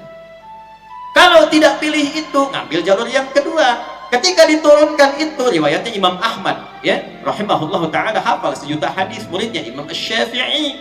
Kata Imam Ahmad, turunnya itu riwayat, pada asalnya Nabi berdoa selama sebulan penuh. Di situ memohon kepada Allah untuk menghukum Bani Zakwan, beberapa yang lain, karena menipu, minta disampaikan guru dari Nabi, dikirim 70 orang, ternyata nyampe di Urmaunah, dieksekusi semuanya. Maka Nabi memohon kepada Allah, ya Allah, hukum si fulan, sebulan dilakukan, utamanya dalam salat subuh dan maghrib. Maka turunlah Ali Imran ayat 128, laisa laka minal amri syai'un aw yatuba 'alaihim aw yu'adzibahum fa innahum zalimun. Muhammad, engkau tidak punya hak untuk menghukum orang atau memberi hidayah pada orang, engkau hanya mengingatkan saja. Makanya nanti turun ayat fadzakir innama anta mudzakir lasta 'alaihim bimusaitir. Maka dari situ Nabi berhenti, tapi mengajarkan kemudian beberapa kalimat kepada cucunya Al-Hasan. Riwayat satu Nabi pernah membacakan, riwayat kedua Nabi tidak melakukan. Imam Ahmad mengambil tidak melakukan, tapi menyimpulkan kunut itu dilakukan kalau ada peristiwa penting saja. Karena sebelumnya Nabi nggak kunut, datang peristiwa itu Nabi kunut. Setelah itu ada riwayat melakukan, ada riwayat tidak melakukan lagi. Kesimpulan Imam Asy-Syafi'i, Imam Malik tetap mengamalkan sepanjang ada dalil. Kesimpulan Imam Ahmad, diamalkannya saat ada kejadian besar yang butuh doa dan support besar, seperti kejadian di Palestina sekarang. Dalilnya dua-duanya ada, cuman pilihan saja. Dari dulu nggak ada Imam Ahmad mengatakan Imam Syafi'i bid'ah nih. Dan saya belum pernah dengar sepanjang riwayat Imam Ahmad ngaji ke Imam Syafi'i. Imam Syafi'i kan gurunya, ikut tuh Imam Ahmad. Belum pernah saya dengar Imam Ahmad jamaah Imam Syafi'i. Imam Syafi'i jadi imam, begitu kunut Allahumma hdina fi man hadait, kata Imam Ahmad bid'ah. Gak ada. Jangan potong videonya nih. Sebaliknya Imam Abu Hanifah memilih nggak kunut sama sekali. Makanya di mazhab Abu Hanifah nggak ada kunut. Kenapa? Ngambil riwayat asal, Nabi nggak kunut, selesai. Cuman pilihan aja. Ya. Imam Syafi'i datang ke tempat Imam Abu Hanifah. Imam Abu Hanifah sudah meninggal karena wafat tahun 150 Hijrah. 150 Hijrah Abu Hanifah wafat, Imam Syafi'i baru lahir. Ketika tumbuh dewasa berkembang jadi mufti, mendatangi tempatnya, maka muncul dua muridnya. Dua murid Abu Hanifah masih hidup, namanya Imam Abu Yusuf dan Imam Muhammad. Datang ke situ bawa murid. Tiba Imam Abu Yusuf dan Imam Muhammad meminta Imam Syafi'i jadi imam pas subuh untuk menghormati tamu dan ulama besar. Silahkan katanya jadi imam. Muridnya langsung komen, menang kita nih katanya. Kebiasaan tuh, guru biasa-biasa, murid pengal. Yang paling kenceng kan biasanya muridnya tuh. Gurunya mungkin biasa-biasa aja. Ya. Tapi kalau ada gurunya juga luar biasa lah ya. Guru kencing berlari, murid udah tuh, kalau berlari kan kemana-mana tuh ya. Ini problemnya. Maka apa yang terjadi? Kata muridnya, kita menang. Ternyata Imam Asy-Syafi'i tidak baca kunut pada masa itu. Begitu selesai, murid langsung tanya, interupsi itu, guru kenapa tadi nggak baca kunut? Apa kata Imam Syafi'i? Saya menghormati pendapatnya Imam Abu Hanifah yang memilih untuk tidak kunut dan dipraktikkan di sini. Disitulah jadi filter. Kita di sini ngajinya apa? Misalnya Syafi'i kunutan tuh. Ketiba kemudian kita datang ke satu tempat yang tidak kunut di situ, imamnya nggak kunut, maka kita pun ikut tidak kunut. Dan jangan sujud sahwi. Karena hadisnya jelas, innama ju'ilal imamu liyutamma bihi fa qira'atul imam qira'atul ma'mum. Imam dijadikan untuk diikuti. Maka semua yang dikerjakan imam, makmum tinggal ikut, pahala ikut. Sebaliknya, antum nggak kunut, datang ke satu masjid, imamnya kunut, ikut kunut. Dan fatwa ulama begitu. Itu yang di mazhab Hambali sekarang di Saudi. Syekh bin Baz rahimahullah sudah meninggal, Syekh Utsaimin sudah meninggal. Fatwanya sama. Kalau imamnya kunut, makmum walaupun dia nggak ikutnya, bukan paham bukan kunut, tetap mengaminkan di belakangnya, ikut imam. Imam, Allahumma hdina fi man hadait, makmum amin. Wa'afina fi man afait, makmum. Dan ustaz pun jangan bawa mazhab sendiri. Ikuti mazhab yang berkembang di daerahnya. Saya ngajar di Malaysia. Malaysia mazhabnya Syafi'i. Saya imamin pakai mazhab Syafi'i. Tapi saya di Tripoli diangkat jadi amin khutbah. Sana Maliki mazhabnya. Saya praktikkan Maliki. Antum punya pemahaman, datang ke satu tempat di wilayah itu pemahamannya sudah Syafi'i. Antum datang bawa Hambali ikut. Dan nggak ada hubungan dengan ormas. Ormas itu bersaudara, saling menyatukan, saling memudahkan untuk membawa nafas keislaman yang baik. Allahumma hdini fi man hadait. NU. Nah, ini yang repotnya. Kalau kunut NU nggak kunut, Muhammadiyah. Zaman Nabi belum ada. Dan dua-duanya ormas bagus, nggak ada masalah. Kita doakan untuk saling bekerja sama dan memakmurkan bangsa, itu yang paling penting. Nah, itu ngajinya yang harus diperdalam supaya apa? Pancaran sifat Muhammad kita praktekkan. Ini baru sesama muslim. Itu masih mending kunut tuh, nunggu rakaat terakhir. Ada yang baru mulai rakaat sudah ribut. Gara-gara bismillah tuh. Baru dibuka udah ribut tuh. Umat sekarang wajah-wajahnya tuh. Padahal hadisnya jelas. Kurang lebih ada yang hitung 70 hadis dibagi 4 bagian. Ada yang jahar Bismillahirrahmanirrahim. Ada yang silent. Maaf ya, kalau silent sir itu nggak usah ditempelin ke mic. Bismillahirrahmanirrahim. Alhamdulillahirabbil alamin. Itu sama saja dengan jahar, Joni. Sir itu Anda yang dengar, kalau diperdengarkan ke orang jahar namanya. Yang ketiga nggak dibaca sama sekali, langsung Alhamdulillahirabbil alamin. 4 baca rakaat pertama dengan jahar, riwayat Abu Hurairah. Dan yang keduanya tidak dibaca sama sekali. Bismillahirrahmanirrahim. Rakaat pertama. Rakaat kedua nggak dibaca, langsung hamdalah. Alhamdulillahirabbil alamin. Dan keempat-empatnya jalur ke nabinya ada dan dijelaskan. Ini kapan Nabi baca jahar, kapan sir, kapan nggak dibaca. Riwayatnya, penyebabnya ini, asalnya di sini, tempat jelas. Tinggal dipilih. Keempat-empatnya disebut manhaj. At-tariqul wadih, semua sumbernya nyambung ke Nabi dengan jelas. Tapi saat kita praktekkan kan mesti pilih salah satu. Gak mungkin empat-empatnya dibaca. Imam besar Masjid Al-Mukhlisin mengimami sholat subuh dengan 4 versi utama, 70 hadis. Sehingga masjidnya disebut sunnah banget. Bismillahirrahmanirrahim. Bismillahirrahmanirrahim. Tidak dibaca sama sekali. Mesti pilih salah satu. Ketika dipilih salah satu, disingkat ma dhahaba ilaihi al-Malik. Apa yang cenderung diambil oleh Imam Malik? Ma dhahaba ilaihi Syafi'i. Imam Syafi'i cenderung ngambil yang mana? Ma dhahaba ilaihi Ahmad. Imam Ahmad cenderung yang mana? Kepanjangan ma dhahaba ilaihi singkat madhab. Madhab. Jadi madhab itu bukan kelompok, bukan pilihan sendiri, bukan otak-atik sendiri, nggak ada. Jangan bikin kaidah yang aneh-aneh. Apa kaidah aneh itu? Pilih mana? Pilih Nabi, pilih madhab. Ente kalau nggak belajar lewat madhab, nggak akan mungkin sampai infonya ke Nabi. Karena semua yang sampai ke kita sekarang itu mengerucut ke jalur madhab. Karena 4 ini kemudian yang mendokumentasikan pelajaran informasi dari Nabi ke sahabat. Sahabat banyaknya mengingat, jarang sekali yang mencatat. Karena ingatannya itu luar biasa tajam. Tajam. Semakin menyebar, semakin kurang ingatan. Sahabat dulu banyaknya mengingat dibandingkan mencatat, dan hebatnya mereka hafalannya di dalam kepala. Orang sekarang hafalannya di luar kepala. Saya udah hafal di luar kepala Ustaz. Nah, itu belum hafal, masih di luar kepalanya. Karena itu orang Arab mengatakan kalau sudah hafal, hafidhu an dhahri qalbi. Saya hafal dalam kepala saya sampai ke hati saya. Menyebar, kemampuan menghafal berkurang, maka dicatat. Yang banyak menghafal dan mencatat itu kurang lebih 4 yang paling fenomenal. Imam Abu Hanifah yang wafat 150 Hijrah, Imam Malik yang lahir 93-94 Hijrah, Imam Asy-Syafi'i yang lahir 150 Hijrah, dan Imam Ahmad bin Hanbal yang lahir 163 atau 164 Hijrah. Nah, semua dokumentasi itulah yang sampai ke kita dipelajari. Maka nggak ada hubungannya kemudian dengan kondisi-kondisi kekinian. Semua jalurnya ke Nabi ada. Yang pilih Bismillah jahar, bagus dalilnya ini. Yang disirkan ini.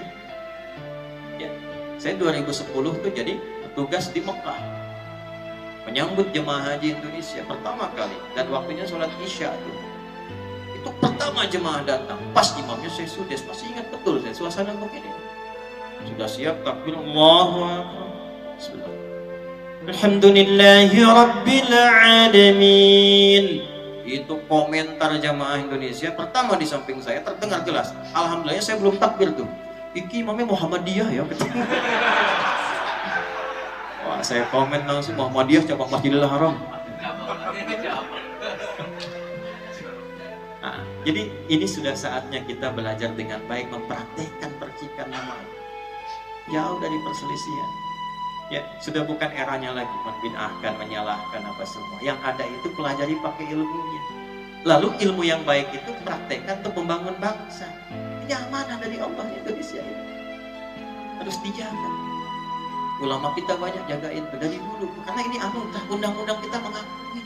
Coba lihat di pembukaan undang-undang ini. Atas berkat rahmat Allah yang maha kuasa. Dan dengan didorongkan oleh keinginan.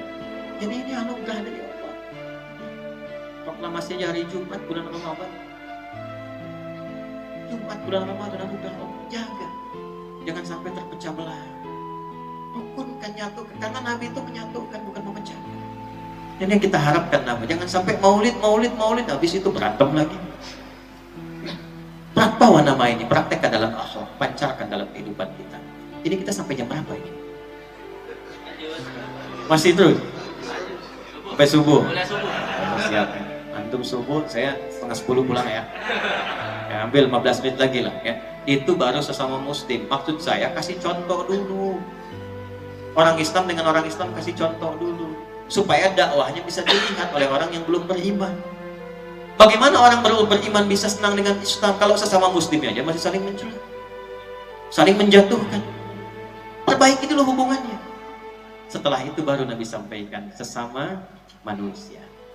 Hubungan akidah masing-masing. Ya ayyuhalladzina amanu. Hubungan sosial dibuka lintas keyakinan. Ya ayyuhan nas. Bab 1. Ya ayyuhan nas kulu mimma fil ardi halalan thayyiban. Lewat makanan. Bukan bab ibadah, ritual. Bab makanan di penutup nih. Bab makanan. Ketika dibuka bab makanan, indahnya apa? Pakai nas, lintas keyakinan. Kalau sudah baik sesama muslim, mulai keluar supaya dirasakan nikmat Islam oleh non muslim. Dikasih contoh oleh Nabi. Prakteknya apa? Kalau engkau masak makanan, kata Nabi, baunya tercium ke tetanggamu, maka bagilah makanan itu walaupun Anda hafal tuh hanya kuahnya.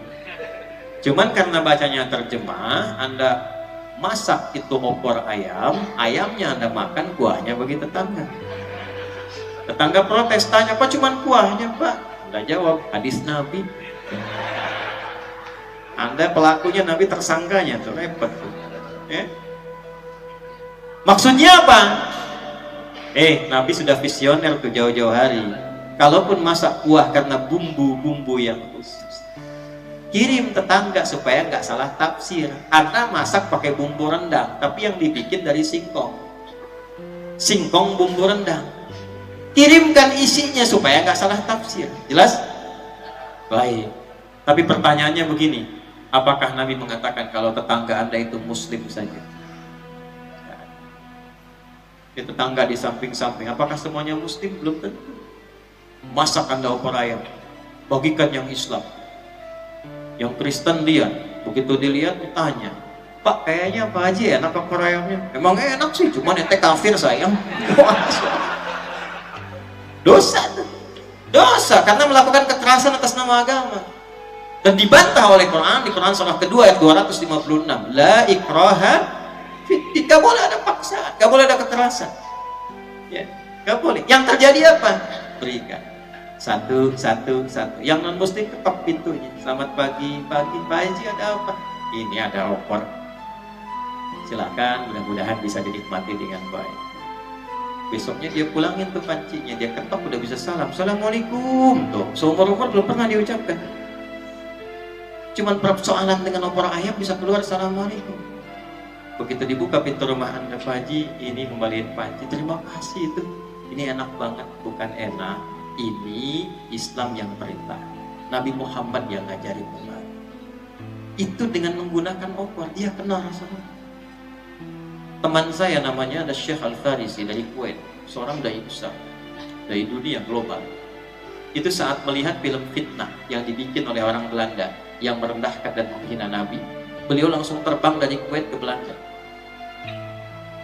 Apa yang dilakukan? Beliau di booking restoran paling mewah, paling mahal, paling bagus. Kemudian diundang orang itu untuk makan. Ya, dan orang Belanda senang kalau begitu. Makan. Itu sepanjang diundang sampai makan, nggak pernah bicara apapun, nggak menerangkan Islam, nggak membela Nabi, nggak apa. Makan aja. Sampai bingung Belandanya. Ketika bingung dia tanya, "Sebenarnya mau Anda apa?" "Enggak, saya cuma ngajak Anda makan." Ya. Itu sampai apa yang diinginkan diservis sampai bagus. Lalu bertanya dalam bingungnya itu, "Siapa yang menginspirasi Anda berbuat begini?" Maka dijawablah, "Yang mengajarkan saya seperti ini adalah orang yang Anda rendahkan dalam film yang Anda buat itu." Itu cuma dengan kalimat itu dan akhlak yang dipraktekkan. Babnya makanan, asyhadu an la ilaha illallah, asyhadu anna Muhammadar Rasulullah. Masuk Islam orangnya, kemudian diajak untuk umrah, untuk haji, ketemu dengan imam-imam Masjidil Haram, sekarang jadi dai di Belanda. Babnya makanan. Itu pancaran dari Muhammad, sifat kasih itu yang dibawa. Sifat kasih itu yang kita praktekkan. Jadi kalau tadi kita antarkan, kemudian dia kembalikan pancinya, Anda jawab, "Nabi Muhammad yang mengajarkan saya begini." Senang dia. Terus dia tanya lagi, "Kira-kira hari ini Nabi Muhammad ngajarin masak opor lagi enggak?" Jelas ya? Nah, kurang lebih itu saja dulu yang kita pelajari. Jadi saya ingin kita mengenal Nabi Muhammad itu mengenal seutuhnya. Bukan hanya dengar cerita, dengar nabinya, tapi kita punya kesimpulan malam hari ini. Nama ini bukan sekedar nama, tapi memberikan pelajaran tentang sifat-sifat mulia yang menata perilaku kita lebih baik dan menjalin hubungan yang mulia di antara kita semua. Siap mempraktekannya? Nah, pertanyaan besarnya, kenapa Nabi Isa memperkenalkannya dengan nama Ahmad, bukan dengan nama Muhammad? Itu lain waktu kita akan bahas sampai kita menemukan keagungan di balik itu semua, insya Allah. Kita berdoa pada Allah Subhanahu wa Ta'ala. Mudah-mudahan doa kita dikabulkan oleh Allah, hajat kita dimudahkan oleh Allah, dan terkhusus Pak Ketua Umum di DKM Mukhlisin ini, ya Dr. Fadil, disembuhkan oleh Allah Subhanahu wa Ta'ala, disehatkan dalam aktivitas beliau. Allahumma taqabbal minna innaka antas samiul alim wa tub 'alaina innaka antat tawwabur rahim. Allahumma nahmaduka hamdan kama 'allamtana an nahmada wa nashkuruka syukran kama 'allamtana an nashkura. Antal muqaddim wa antal mu'akhir bi yadikal khair innaka 'ala kulli syai'in qadir. اللهم صل وسلم على حبيبك الكريم رسولك المصطفى الامين سيدنا محمد وعلى اله وصحبه اجمعين. ربنا لا تدع لنا في مقامنا هذا وفي كل مقام ذنبا الا غفرته. Ya Allah, jika ada pendosa hadir di pengajian malam hari ini, jangan biarkan dia pulang kecuali Kau telah ampuni seluruh dosa-dosanya. Wala hamman illa farajtah, jika ada yang datang membawa kegelisahan, jangan biarkan dia pulang kecuali Kau telah tenangkan keadaan hatinya. Wala dainan illa qadaitah, jika ada di antara jamaah yang datang terlilit oleh utang piutang, maka mohon limpahkan rezeki kepadanya untuk dapat melunasi utang-utangnya. Wala asiran illa yassartah, jika ada di antara kami yang datang membawa kesulitan di keluarganya, kehidupan rumah tangga, sosial, pekerjaannya, maka mohon ya Allah dengan keikhlasan amalannya, angkat dan hilangkan segala kesulitannya. Allahumma ja'al jam'ana hadza jam'an marhuma wa tafarraqana min ba'dihi tafarruqan ma'suma. Ya Allah, jadikan perhimpunan kami malam hari ini perhimpunan yang dihiasi cinta kasih, dan bila pun kami berpisah, jadikan perpisahan kami menyatukan kami kembali dalam kebaikan. Allahumma ya Allah, alif baina qulubina ya Allah, tahid bisafika ya arhamar rahimin, wa jannibna minat tafruqah. Ya Allah, lembutkan hati kami ya Allah, terutama umat Islam di Indonesia ini, untuk bersatu dalam kebaikan. Jauhkan kami dari perpecahan ya arhamar rahimin. Wakhfad biladana Indonesia waj'alna baldatan thayyibatan wa tardaha. Ya Allah, jadikan negeri kami yang kami cintai Indonesia ini negeri yang makmur, negeri yang sejahtera, negeri yang rukun, dan Kau ridha dengannya. Wahfad umara'ana waja'al mudala. Ya Allah, berikan hidayah pada para pemimpin, penyelenggara negara, agar mereka dapat berlaku adil, bersikap positif, dan mengingat bahwa mereka akan wafat dan dihisab. Ringankan hisab mereka di hari kiamat ya Allah. Berikan kesadaran dan hidayah ya Allah. Wahfad ulama'ana waja'alhum ya Allah mukhlasin lakaddin. Ya Allah, jaga para ulama kami, sehatkan mereka, ikhlaskan mereka dalam berdakwah. Berikan hidayah pada mereka untuk mencerahkan umat, jauhkan mereka dari perpecahan ya Rabbal Alamin. Allahumma ya arhamar rahimin, unsur ikhwatana fi Palestin.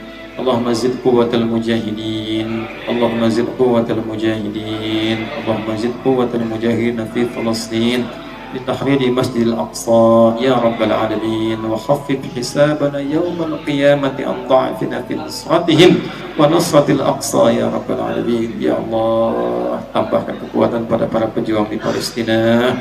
Ya Allah, tambahkan kekuatan pada para pejuang di Palestina. Ya Allah, beri mereka kemampuan untuk membebaskan Masjid Al-Aqsa. Sabarkan keluarga mereka, jadikan para wafat mereka syuhada. Ya Allah, ampuni dosa kami, ringankan hisab kami di hari kiamat, yang tak mampu untuk mereka kecuali dengan doa-doa ya Arhamar Rahimin. Allahumma hafadh wa barik ya Allah hadzal masjid waj'al barakatan barakatan kamilah ya Arhamar Rahimin. Ya Allah, berkahi masjid ini, berkahi masjid ini dengan keberkahan yang sempurna. Jauhkan dari berbagai perbuatan maksiat yang terjadi di masjid ini ya Rabbal Alamin. Allahumma barik ya Allah kullu mu'tamilih ya Arhamar Rahimin. Ya Allah, berkahi orang-orang yang memakmurkan masjid ini, dari DKM-nya, pendirinya, inisiatornya, sampai dengan jamaahnya ya Rabbal Alamin. Rabbana atina fid dunya hasanah fil akhirati hasanah wa qina adzabannar. Wa sallallahu ala sayyidina Muhammad wa ala alihi wa sahbihi ajma'in. Wa akhiru da'wana subhanakallahumma rabbana wa bihamdika nashhadu an la ilaha illa anta nastaghfiruka wa natubu ilaik. Walhamdulillahi rabbil alamin. Saya cuma minta dua permintaan. Satu, keluar dengan tertib, rapi, jangan tinggalkan sampah. Dan saya minta dibukakan akses supaya agak lebih nanti kembali dengan mudah.